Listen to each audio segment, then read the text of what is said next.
যেটি নবী নবী হওয়ার আগে ছিল, যেটাকে উপরে ভর করে আম্মা জান পয়গম্বর যখন তার জীবনের উপরে আশঙ্কা করতেছিলেন, মুহূর্তেই সে আশঙ্কাকে উড়িয়ে দিয়ে বললেন, কাল্লা ওয়াল্লাহি লা ইউখজিকাল্লাহু আবাদা। এক নম্বরের গুণ, ইন্নাকা লাতাসিলুর রাহমা।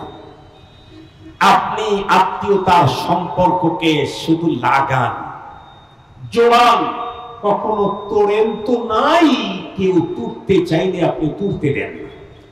আত্মীয়তার সম্পর্ক কি বোঝা গেল? মানবিক যত গরিব গুণ মানুষের ভিতরে হতে পারে, তার ভিতরে সবচেয়ে বড় গুণ আত্মীয়তার সম্পর্ককে জড়িয়ে রাখতে পারা। যেই মানুষটা তার আপনকে আপন করে রাখতে পারে না, পর করে ফেলে, সে আর যাই হোক নবীজির উম্মত হওয়ার কোন সুযোগ নেই।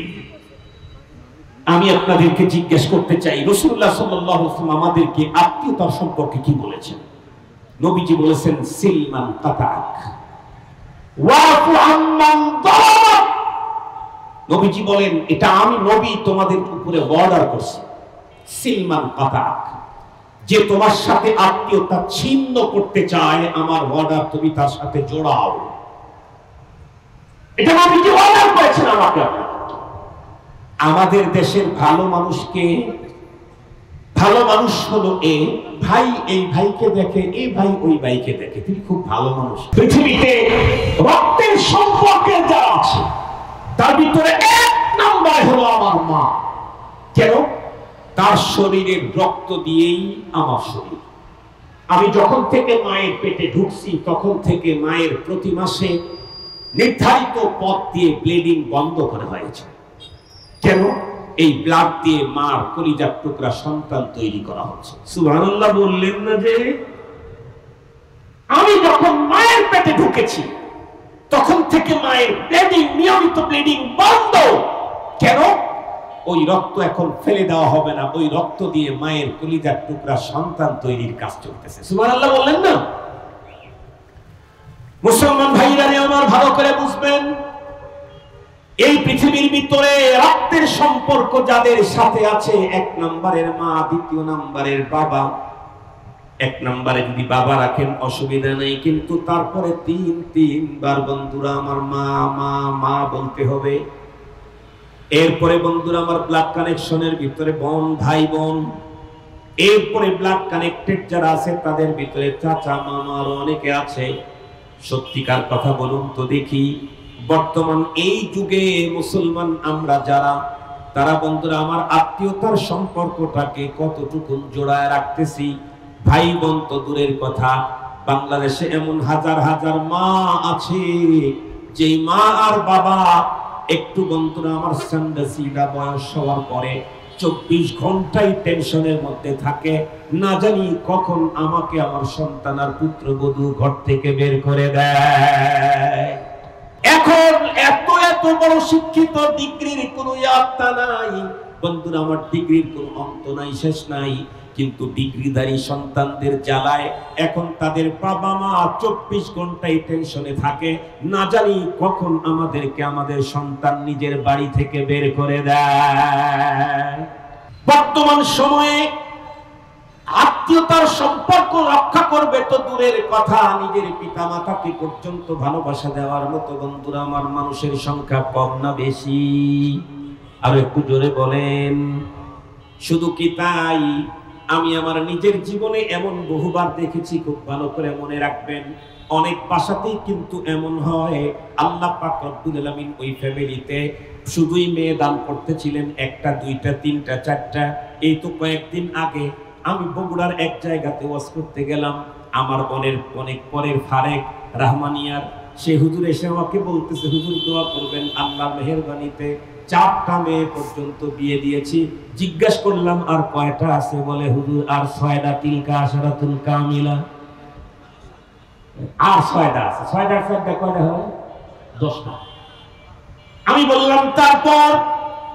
উনি বলেন, হুজুর একটা ছেলে সন্তান আল্লাহ আমাকে দিয়েছিলেন, নিয়ে গেছেন। গত বছর আবার আল্লাহ পাক আরেকটা ছেলে সন্তান আমাকে দিয়েছেন, তার মানে আহাদা আশারা কাউকাবা 11 জন বাচ্চাদারে নিয়ে আসছেন। ওনার শ্বশুর যিনি উনি অনেক বড় বুজুর্গ আল্লাহওয়ালা হাকিম মোহাম্মদ আত্তার সাহেব রহমাতুল্লাহি আলাইহির খলিফা। সে কথা বলতে চাই না।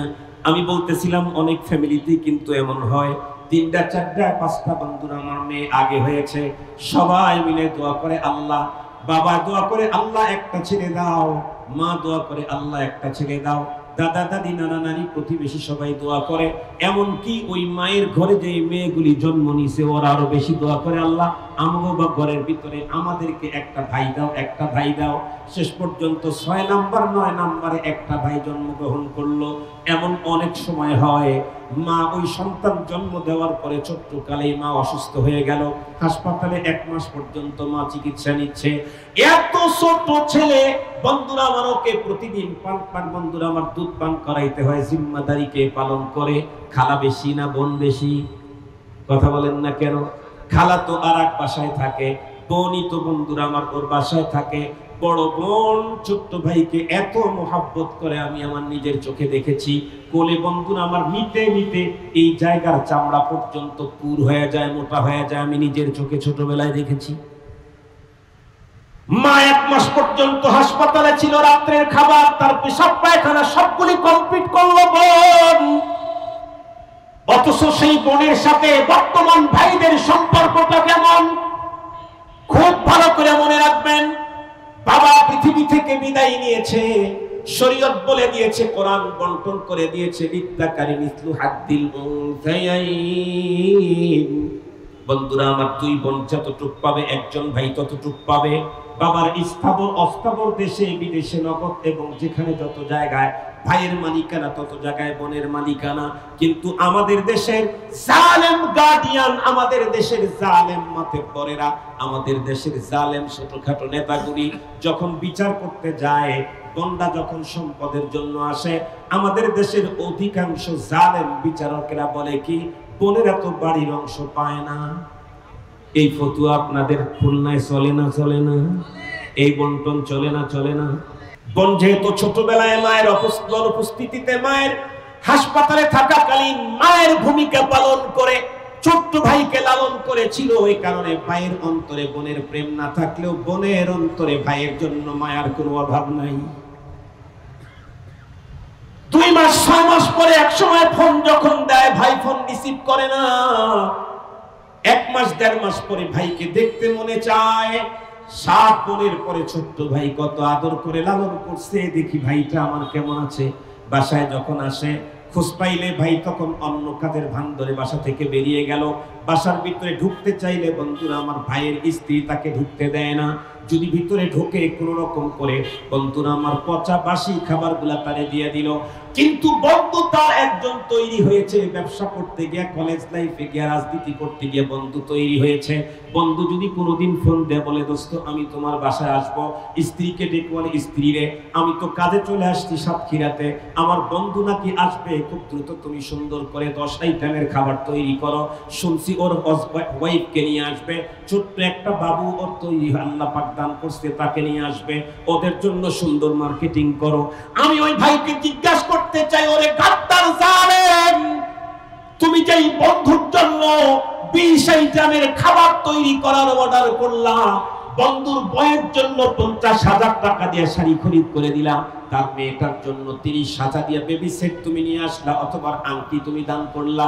আমি জিজ্ঞাসা করতে চাই, বন্ধু তোমার কবেকার বন্ধু? যেদিন তোমার মা অসুস্থ হয়ে হাসপাতালে ছিল, তোমার পায়খানা করার সময় বন্ধু পরিষ্কারের সময় এসেছিল নাকি?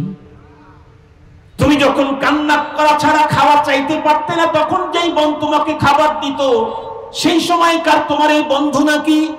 তাই যদি না হয়, যে বোন তোমাকে ছোট্টবেলায় খাবার চাইতে পারতে না, নিজের ঘুম হারাম করে তোমাকে লালন করলো, সেই বোন এখন তার নিজের পাওনা নিতে এসেছে। পুরাপুরি দেওয়া হয় নাই, কিছুটা দেওয়া হয়েছে।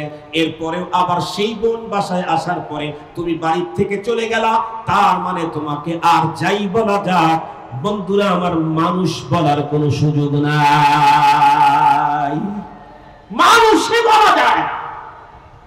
আল্লাহ পাক আমাদেরকে পয়গম্বরের চরিত্রে চরিত্রবান হওয়ার তৌফিক দান করুন, আমিন বলেন। এই মাদ্রাসার নাম কি? উসওয়ায়ে হাসানা। তার মানে এখানে যারা পড়বে পয়গম্বরের এই অনুপম চরিত্রের অধিকারী হওয়ার প্রশিক্ষণ গ্রহণ করবে। সুবহানাল্লাহ বলেন। আর চারটা একেবারে 2-3 শব্দ বলে শেষ করে দেই। আমার ভাই যথা টাইমে নিয়ে আসছেন, মাত্র 2 মিনিট। 2 নাম্বার হলো নবীজি কি করতেন? তাহবিলুল কাল। মানুষের যত ঝামেলা পয়গম্বর তাদেরকে বলতেন আপনি নিরাপদ থাকেন। সব ঝামেলাকে মোকাবেলা করতেন পয়গম্বর নিজে। সুবহানাল্লাহ বলেন, সুবহানাল্লাহ বলেন, সুবহানাল্লাহ বলেন। অন্যের বোঝা পয়গম্বর নিজের কাঁধে বহন করতেন। আমাদের চরিত্র আরেকজনের কাঁধে যত বোঝা চাপায় দেওয়া যায় বৈধ অবৈধ। ঠিক বললাম না? ঠিক বললাম। আরেকটা পয়গম্বরের চরিত্র হলো তাকসিবুল মাদুম। ফ্যামিলিতে কেউ উপার্জন যোগ্য নাই, নবীজি উপার্জন করতেন তাদের জন্য। সুবহানাল্লাহ বলেন না যে। চতুর্থ নাম্বার তাকরিস্তাই। নবী রাসূল মেহমানদেরকে খুব বেশি মেহমানদারি করতেন, আপ্যায়ন করতেন, সম্মান করতেন।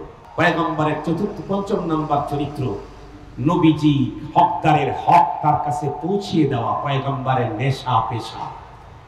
হকদারের হক উসুল করে দিতে তার জীবন থাকবে না যাবে এই চিন্তাই পয়গম্বর করতেন না।